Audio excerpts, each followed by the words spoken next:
Matt Whitlock and LeVar Arrington, Tony Gonzalez and Michael Vick are back. Time now for a big story presented by Hyundai. Let's move to Philadelphia, where the Patriots held on to beat the Eagles yesterday, thanks almost entirely to their defense, which held Carson Wentz and company to just 10 points. New England's offense, meanwhile, couldn't do much of anything, with Tom Brady throwing for just 216 yards and Julian Edelman throwing the Patriots' only touchdown of the day. After the game, Brady was clearly frustrated by his off day. Tom, how would you describe the offense at this point in the year of the Up and down. That's what it looks like to me. So, yeah, we'd probably do everything better. Any discouraged right now? A little different than you guys just won. Yeah. Well, we just played for 3 hours, so I think everyone's a little tired. How much does Julian remind you of this passer with him? Not much. It was a good throw. So, thank you guys. All right, Tom said on a radio interview this morning that he's clearly frustrated by the offense. That's why he had the frustrated press conference. But the question is Tom Brady more upset with himself or his lack of weapons? It's certainly lack of weapons. I think there's a frustration here. If you, in that interview, that same interview, he had a soundbite, and it's interesting because the lack of weapons could be connected to maybe a feeling towards not being heard by the coaching staff or the staff in general. They asked him, do you think that the offense will improve? Will it fix itself? And I think his response was to the I guess, the tune of, well, I don't know. I don't think they care what I think. And I thought that was pretty telling because that kind of points the compass in the direction of saying, well, if the greatest football player in the history of the franchise is saying he doesn't feel as though his voice matters and what's going on, whether it be personnel-wise, whether it be game plan-wise, there's something there to pay attention to. And if something doesn't go exactly the way it needs to go, they're winning. So you can move beyond some of the maybe accusations of it. But if something were to go wrong, I'm going to reference back to this interview in particular and say there may have been something going on with a coach more so than maybe even a personnel or himself problem. Every year for the last 5 or 6 years, to me, it seems like around week 9, 10, 11, the New England Patriots offense starts to, flutter a little bit, where it's not consistent the way we're used to seeing it look. And what they do is they go back to the drawing board. They find ways to use guys like Edelman.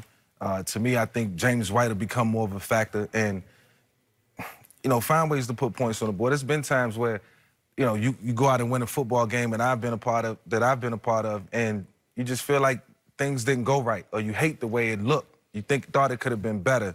The right guard missed the block or the left tackle, whiffed in protection. And you feel like that's on you. So I feel like Tom is blaming himself for this. So he'll go back to the drawing board and figure out, like, what can we do better? Every year around this time, it's the same thing. And then they come out better on top and, look like the New England Patriots. Come out balling. Go right back to the Super Bowl. It's every year. Yeah, which is where I would not be surprised if they can get back. I think Baltimore is going to be tough for them to beat. But looking at him, from what I know of Tom, and I got a little bit of a relationship with him, he's definitely going to take the blame for all this stuff. And I think that's what makes him so great is that even in a win, let's not forget, this guy won the football game. Right. But I think he's looking at himself saying, hey, I got to be better. I got to be better. Some of those throws that you're showing there in the highlights, man, he's not playing that well. That's all there is to it, and I don't blame him. The guy's 42 years old, whatever it is. I think you play this, Laura. I remember Jerry Rice told me while I was still playing, he said, play till the wheels fall off.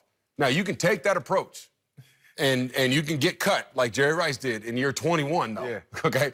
Or you can say, I'm going to go out when I'm on top. And this is why I keep, looking at Tom. The game, it ain't what it used to be. Right. And he's still great. He's still a Pro Bowl caliber guy. But let's not make no mistake about it. This is a defensive-led team, kind of like when he was younger in the league. And I think it's going to go out that way if you keep playing. But right now, he knows he has to get better. Can he get better is my question, just from a physical standpoint. Because, the wheels fall off eventually. I think first and foremost, he's frustrated with himself. I think they had 14 incompletions in the first half. That's incredible for Tom Brady. However, I do think he's also trying to address his lack of weapons. I think that was a performance. I think it was a performance put on for Gronkowski. I think it was Tom Brady's way of begging Gronkowski, come back and save me, bro.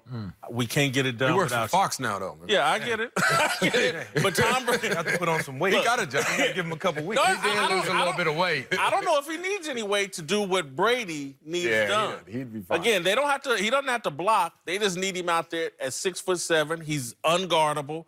And hell, the being lighter may actually help him, make him move better. But I think he was clearly performing for Rob Gronkowski. Bro, we need you. They took Antonio Brown away from me. We've gone some other. We brought in Sanu, and it's been okay. It's been good enough. But, bro, I need you. That's what I think all this. I think it was a performance for Gronkowski. I wouldn't. It sounds outlandish, but when you think about it, I mean, think about these numbers, Whip. Julian Edelman, he's always had Amendola. He's always had somebody that goes along with what he's doing with a Gronkowski.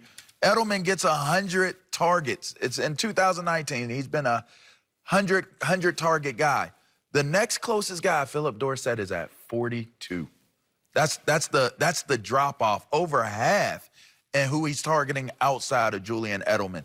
That's got to be frustrating for, and you think about it, even for Edelman, even though he's getting that look and he's getting fed the ball, that's got to be disappointing or frustrating for him, because it's going to be harder for him to find openings when the defense does their analysis on the game and say, stop Edelman, and we win the game. So you could very well be right. He is lobbying to have something else, someone else that can help take the pressure off of himself and on Edelman. Well, I think they got a couple guys. I've seen them go to James White and watch James White basically single-handedly win a game himself. But when I watched Tom Brady throw that screen pass that was just up on the screen, you know, you got to move your legs on the screen when you throw a screen pass, and certain things got to happen. It looks like an easy thing to do, but it's really not. So it is, you know, he hitting a hump, you know, during the season where he, you know, legs might be a little tired. They played a bunch of games, trained all off season. So, you know, I just think they got to get their second win right now, and I think Tom knows that. Just needs some rest and bounce back. Ask yourself these two things, or this one thing. How we're sitting here like, damn, we've never seen Tom Brady like this. So Robert Kraft is watching as well, and he's in there going, damn, after a victory, Tom, is this kind of down? Yeah. Blah, blah, blah. And Rob Gronkowski's watching going, damn, my God, he's out there struggling, about to down the field, the greatest player of all time. Right. Robert Kraft wants Gronkowski back. He's made that crystal clear. Robert Kraft and Tom Brady are tied at the hip more than Tom Brady and Bill Belichick. This, to me, is about Gronk is a Hail Mary. Or it's even Tom Brady saying, he may be desperate enough, like, y'all gonna really let me go out like this? Can we not bring Antonio Brown back? He just had his interview on Thursday. I need something here if we're going to get it done. I thought this yesterday was a cry for help, and it was calculated. I'm not in any way taking a shot at no Tom. one's listening. I just think it's a shot. I think it's a calculated shot, a smart one by Tom Brady. Well, it is smart, and we've said it already. I mean, just talking to Gronk, having him in the studio and all that stuff, he looks in great shape. Said he's working out 5 days a week. I said, can you still play? He said, yeah, I can still play. He feels better than he's felt in a long time, because you take that time off, your body feels good. It could be true, and what a story that would be if he comes back to go along with that defense. I think you could write it up right there. They're going to the Super Bowl. I'm not going that far, Tony. You don't think if Gronkowski's with that team, Baltimore's good, but Baltimore. You still got to deal with that running game of Baltimore and Lamar Jackson. That would be interesting. That would make it a match. I think Tom Brady's aware, like, this ain't good enough to beat Baltimore. I need some help. I was just thinking that maybe after that Baltimore game, they looking like, look, we need some help, and some things got to happen offensively in order to get A.B. and Gronk coming back. Jeez, all right, coming up, only on Speak for Yourself. Dak Prescott just had himself another big game. Was it enough to prove that Jerry Jones finally needs to pay up?